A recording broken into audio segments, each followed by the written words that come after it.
우리는 현지 가이드가 모는 벤츠 승용차를 타고 촬영 현장으로 가고 있었는데 시간에 쫓겨 제한 속도를 넘었던 모양이다.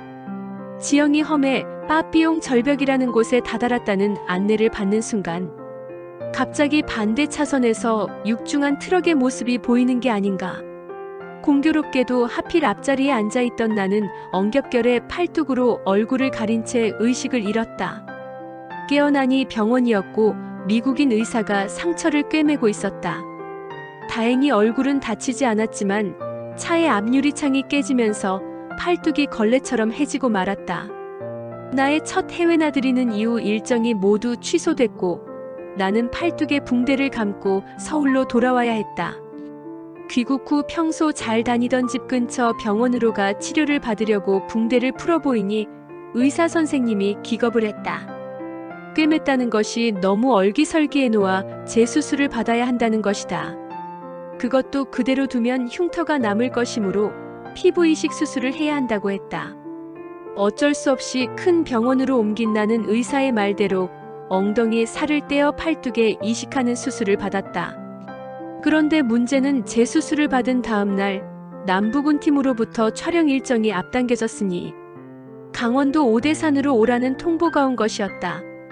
날씨가 풀려 눈이 녹기 시작했는데 안성기 선배와 내가 헤어지는 장면은 눈 속에서 찍어야 하고 또 그가 다른 영화에 출연하기 위해 그동안 기른 수염을 깎아야 하므로 빨리 촬영을 마쳐야 한다는 것이었다. 병원에서는 최소한 2주일은 통원 치료하며 쉬어야 제대로 아물 것이라고 말했다. 물론 예정대로라면 2주일은 아니더라도 열흘 정도는 쉴 수가 있었다. 사정을 듣고 난 병원에서는 아무리 영화도 중요하지만 잘못하다 수술한 부위가 덧나면 정말 큰일이라며 만류했다. 사고로 다쳤던 팔뚝의 상처보다는 살을 떼고 꿰매놓은 엉덩이가 더 문제였기 때문이다. 그러나 정지영 감독의 말은 이미 지상명령이었다. 더구나 그동안 이것저것 지은 죄를 생각할 때 또 요령을 피우는 듯한 인상을 주기가 싫었다. 그러나 의자에도 제대로 앉을 수가 없었고 모로 누워야 겨울 잘 수 있을 정도로 우선 서울에서 오대산까지 차를 타고 가는 일부터 큰일이었다. 엉덩이에 압박붕대를 꽁꽁 동여매고 떠났지만 비포장도로를 달릴 때면 정말 죽을 맛이었다. 그런 고문이 따로 없었다. 차가 튀어오를 때마다 나는 비명을 질러댔다. 엉덩이가 편한 듯하면 이번에는 팔뚝의 상처가 욱신거렸다. 아파서 눈물이 나기는 그때가 아마 처음이었던 것 같다. 나는 수술한 부위가 아파서 눈물을 찔끔거렸지만 옆 좌석에 앉은 어머니는 마음이 아파 자꾸만 눈물을 닦으셨다.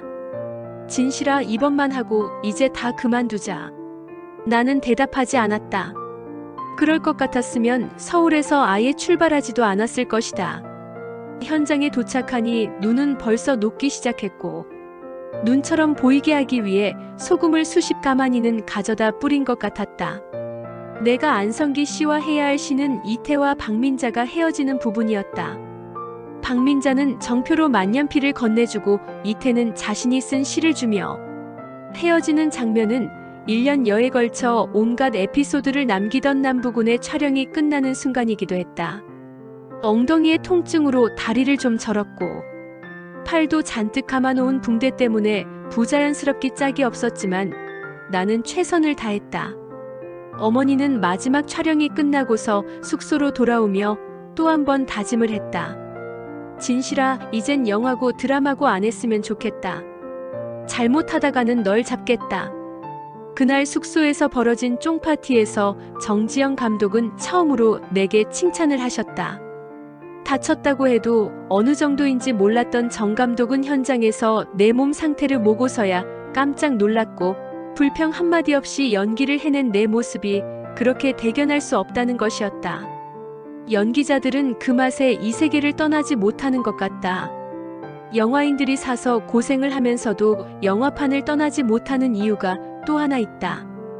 바로 시사회 후 환호하는 관객들의 뜨거운 박수 소리이다. 남부군의 시사회는 대한극장에서 있었는데 그때의 초조함이란 합격자 발표를 기다리는 수험생이 그것과는 비교할 바가 아니었다. 시사회가 진행되는 동안 안성기 씨와 내가 헤어지는 장면에 이르자 나도 모르게 코끝이 찡해지며 눈물이 나오려 했다. 스토리 자체가 슬프기도 했지만 그 장면을 찍기까지 고생했던 일들, 또 영화 촬영 기간 내내 자리를 지켰던 작가 이태 선생님의 서글픈 사랑이 떠올랐기 때문이었다. 어머니 사람들 많이 왔어. 영화가 끝나고 극장 입구에서 사인회 하는 자리에 가려니 사람들이 구름대처럼 몰려 있었다. 처음에 나는 그 사람들이 모두 안성기 씨의 팬일 거라 생각했다. 그러나 웬걸 자리에 앉자마자 진실이 언니 하면서 여학생 팬들이 몰려들었다. 나는 그렇게 스타가 되어 있었고 남부구는 90년 32만 명이 넘는 관객이 들어 한국영화 관객 동원 2위를 기록했다. 내가 두 번째 출연한 영화는 꼭지단이었다. 청소년 대상의 액션물인 이 영화는 거지 왕초 꼭지단과 의적, 잡지사, 기자 등 같은 고아원 출신 남녀 3명이 사회에서 다시 만나 악당을 소탕한다는 이야기였다. 이 영화에서 나는 잡지사 기자 혜지, 박진성 씨가 꼭지단, 정보석 씨가 의적 역할을 맡았다. 원래 이 영화는 대역 없는 화끈한 액션을 요구하고 있었기 때문에 당초 태권도 유단자인 여자 연기자를 찾다가 여의치 않아 내게 섭외가 들어온 것이었다. 개런티도 그리 많지 않았고 액션을 위해 실제로 무슨 수련을 받아야 한다고 했다. 운동이라곤 제대로 해본 적이 없는 나였지만 이번 기회에 무술도 한번 배워보자는 생각에 선뜻 출연 제의에 응했다. 남부군으로 온갖 고생을 하며 단련된 나는 뭐든 무서울 게 없을 때였다. 말로만 듣던 쿵푸를 실제로 해보니 기본 자세를 익히는 것부터 어려움이 많았다. 다리를 구부리거나 몸을 뒤틀고 자세를 잡은 채로 한참 동안 있어야 하는데 그것조차 식은땀이 줄줄 흐르며 입에서는 끙끙 소리가 절로 나왔다. 뮤지컬 드라마 각시방에 사랑 연련내에 출연할 당시 배운 무용 덕분에 발차기 동작은 시원스럽게 잘 됐지만 흉내만 내는 것이라 해도 일주일 만에 다 해내겠다고 달려든 게 오산이었다. 걱정이 된 김영남 감독은 대역을 준비해 두었다고 말했지만 나는 직접 하겠다고 박박 우겼다. 엉망인 몸 상태와는 달리 이미 투혼은 불타오르고 있었던 것이다. 자, 상대방의 얼굴을 올려쳐 인정사정 보지 말고. 나는 정말 인정사정 보지 않고 상대방 스턴트맨을 후려갈겼다. 앙-. 액션 영화는 사전에 아주 정교하게 꾸며진 각본에 따라 움직여줘야 하고 조금이라도 삐끗하면 누구 하나가 다치기 십상이다. 처음에는 겁하나 살살했는데 그림이 안 나오는 것은 물론 그러다가는 나만 맞고 말 것 같았다. 에이, 너 죽고 나 죽자해. 나는 정말 싸움이라도 하는 기분으로 달려들였다. 아야 엄마. 한참 촬영에 열중하다 보면 상대방 발에 정강이가 차였고 주먹이 얼굴을 마구 스치고 지나갔다. 스턴트맨들은 운동으로 단련된 사람들이라 팔다리가 정말 쇳덩어리 같았다. 실수로 조금만 부딪혀도 너무 아팠다. 몸을 던지며 일하는 스턴트맨들은 정말 대단했다. 엄살이라고는 부릴 줄 몰랐고 감독이 원하는 대로 몸을 날렸다. 정보석 씨는 약해 보이는 외모와 달리 태권도 유단자였고 액션 연기가 스턴트맨 못지 않았는데 너무 기분을 냈을까 뒤돌려차기 하는 신에서 그만 상대방이 제대로 맞아 턱이 부러진 적이 있었다. 그 스턴트맨은 앰뷸런스를 타고 병원으로 실려가 수술을 받았는데 그 다음 날에도 현장에 다시 나왔다.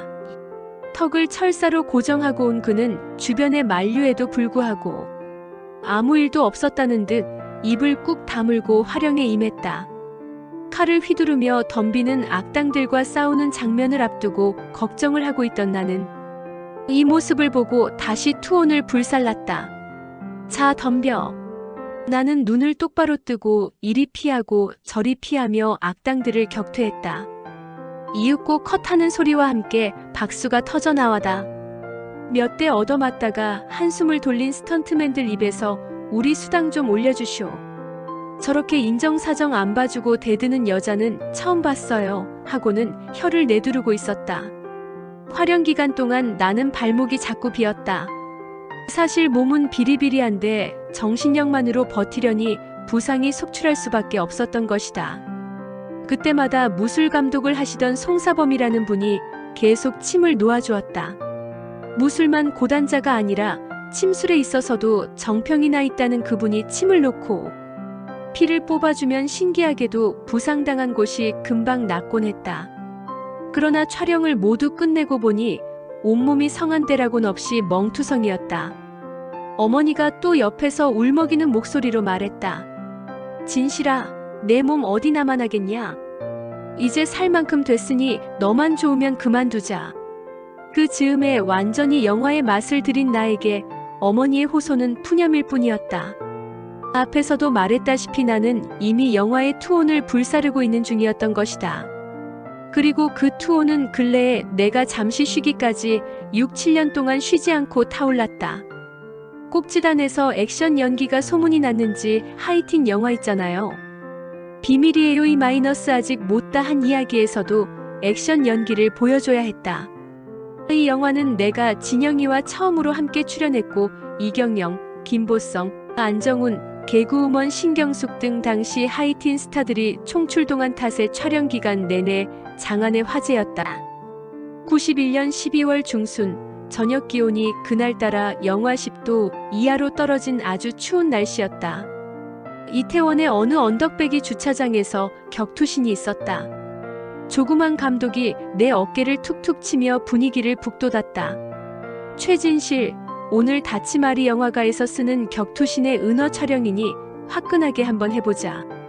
내용은 진영이와 안정훈이 이태원에 놀러 갔다가 불량배들에게 흠씬 두들겨 맞자 같은 반 친구인 내가 나서서 구해주는 장면이었다. 시나리오에는 불량배는 모두 3명이었고 나는 그 가운데 안정훈을 패는 녀석의 옆구리를 지르고 다른 한 놈이 내려치는 걸 상단 방어로 막은 다음 상대의 복부와 턱을 연달아 강타한다.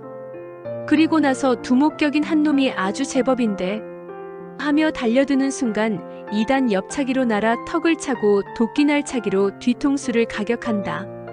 그리고 다른 한 녀석이 다시 비틀거리며 일어서는 것을 그대로 낭심을 걷어차 KO시키는 걸로 되어 있었다. 부분적으로 나누어 천천히 몇 번의 연습을 거친 뒤 촬영을 했다. 그런데 내가 의욕이 너무 넘쳤던지 초반에 실제로 내 발차기에 낭심을 맞거나 주먹에 턱을 맞은 스턴트맨이 있어 다시 찍느라 촬영은 다음날 새벽 5시까지 장장 12시간이나 진행됐다. 촬영이 끝난 뒤 건달 역을 맡은 3사람의 스턴트맨은 고개를 설레설레 흔들었다. 이 영화는 워낙 내로하라는 청소년 스타들이 모두 나와 서로 보이지 않는 연기 경쟁이 대단했다. 서로 조금이라도 더 나오려고 시간을 끌기도 했는데 진영이와 나도 선의의 경쟁 상대가 아닐 수 없었다. 특히 한 집에 사는 우리는 의상을 갖고 엄청나게 다퉜다. 촬영날 아침이면 우리 집에는 서로 옷 먼저 챙겨 입기 싸움이 벌어지곤 했다.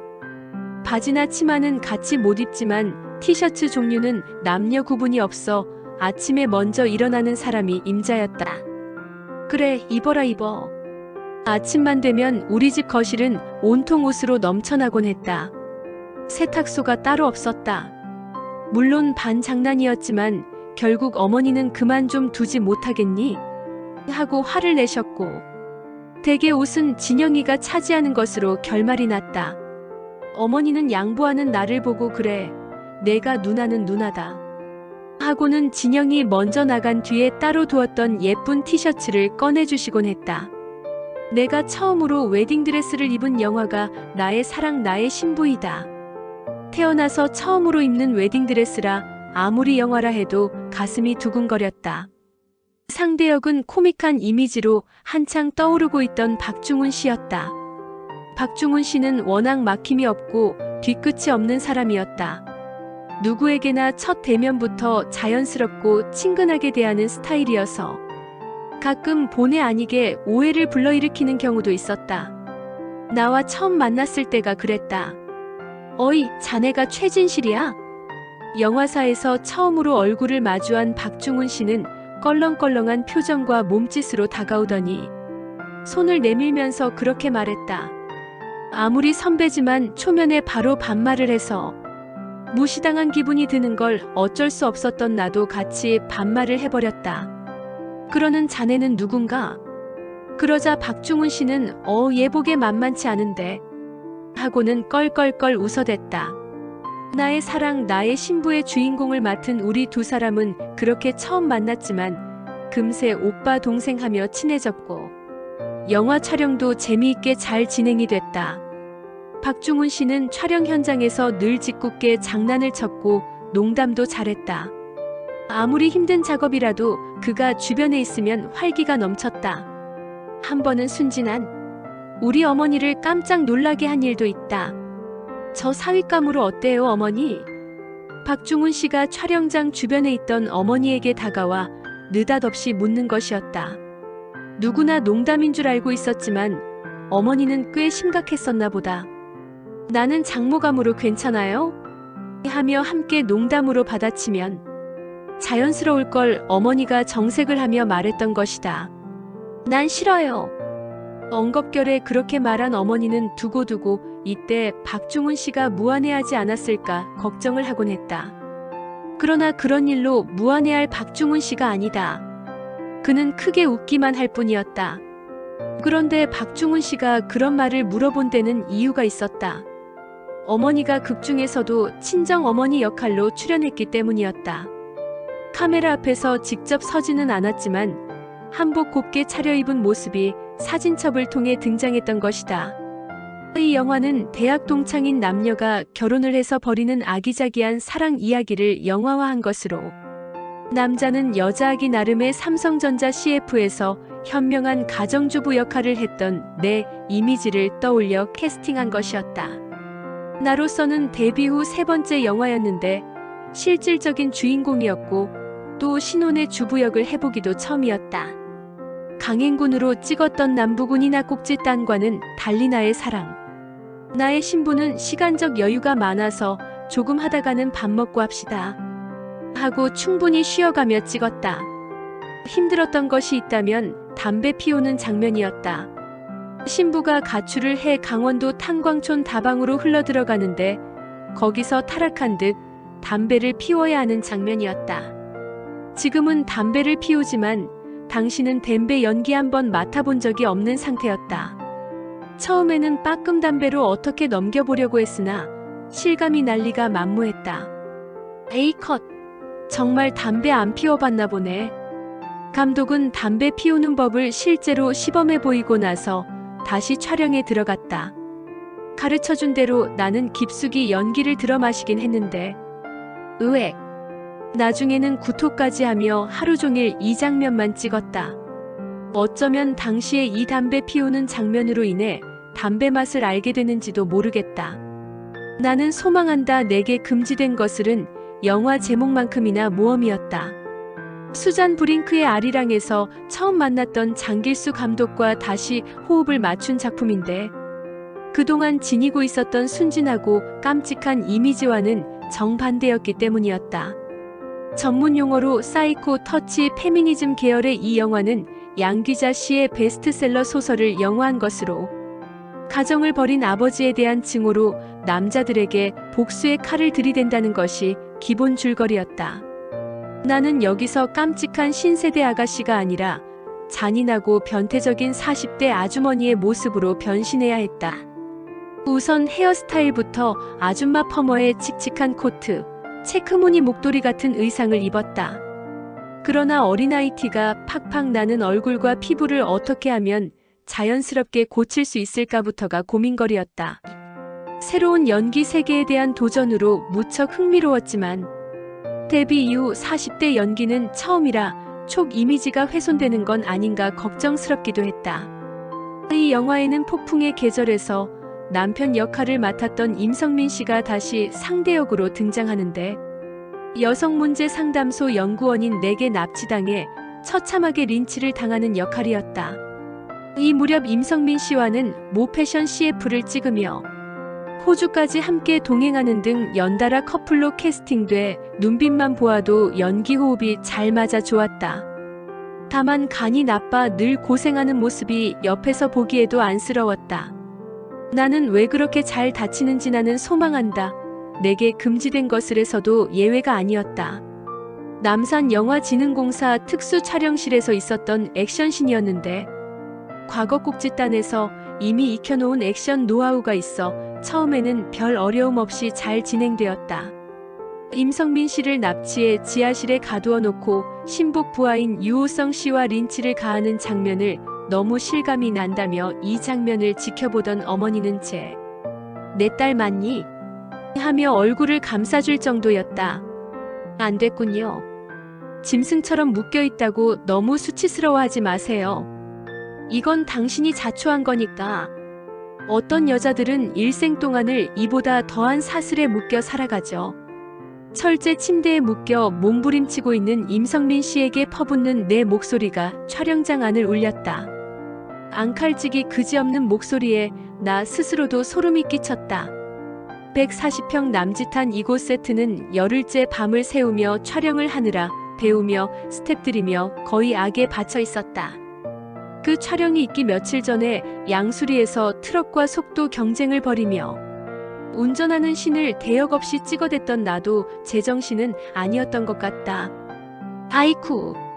키 차이가 20cm 이상 나는 바람에 내 주먹이 몇 차례 헛나가자 이 정도면 되겠어?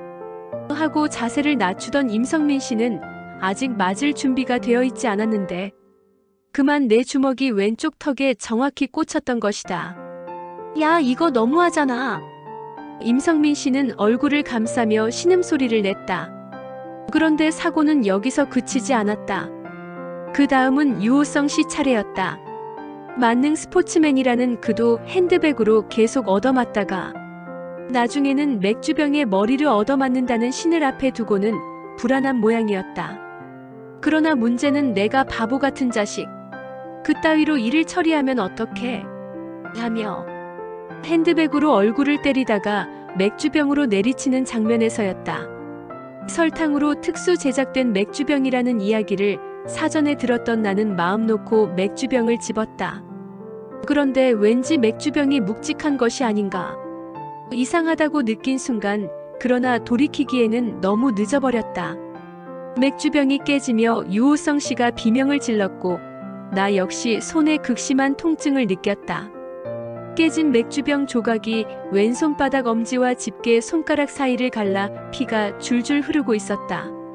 나는 인근 필동 중대 부속병원 응급실로 가 10바늘이나 꿰매야 했다.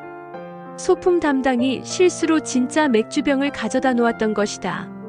화가 불같이 난 장길수 감독이 나를 일단 병원에 보내놓고 한바탕 푸닥거리를 한 것은 물론이다.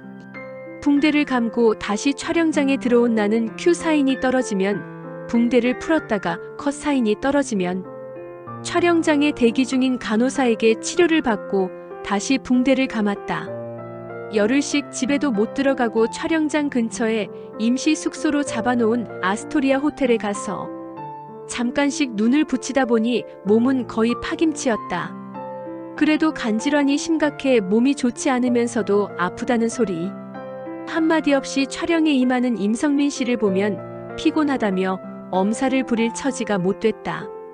마지막 촬영은 서울 양재도 횃불 선교회관에서 있었다.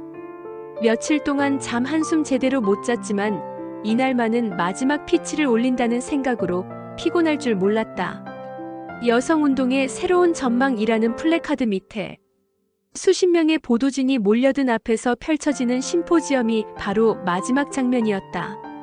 이 땅의 모든 것을 자랑스럽게 누리고 있는 남성 여러분. 오늘날 많은 남자들이 여성 해방의 당위성을 말로는 이해한다고 합니다. 그러나 실천할 생각은 눈곱만큼도 없는 것이 남자들입니다. 여자를 가둬놔야 당신들이 자유로울 수 있으니까요. 내 목소리는 떨리고 있었다. 연예인으로 늘 좋은 대접만 받아오던 내 입장에서 여성 차별은 피부로 느끼지 못했던 게 사실이다. 그러나 나는 소망한다. 내게 금지된 것을 하면서 이 땅에서 여성으로 산다는 것이 얼마나 족쇄로 다가오는지를 간접적으로나마 경험할 수 있었다. 더불어 어린 시절 어머니를 고생시켰고 결국은 가족들의 곁은 떠난 아버지에 대한 형언할 수 없는 감정의 소용돌이가 불길처럼 일어나곤 했다. 마누라 죽이기는 박중훈 씨와 나의 사랑 나의 신부 이후 4년 만에 다시 만나는 작품이었다. 친오빠처럼 편하고 늘 유머러스한 박중훈 씨와의 작업은 즐거웠다.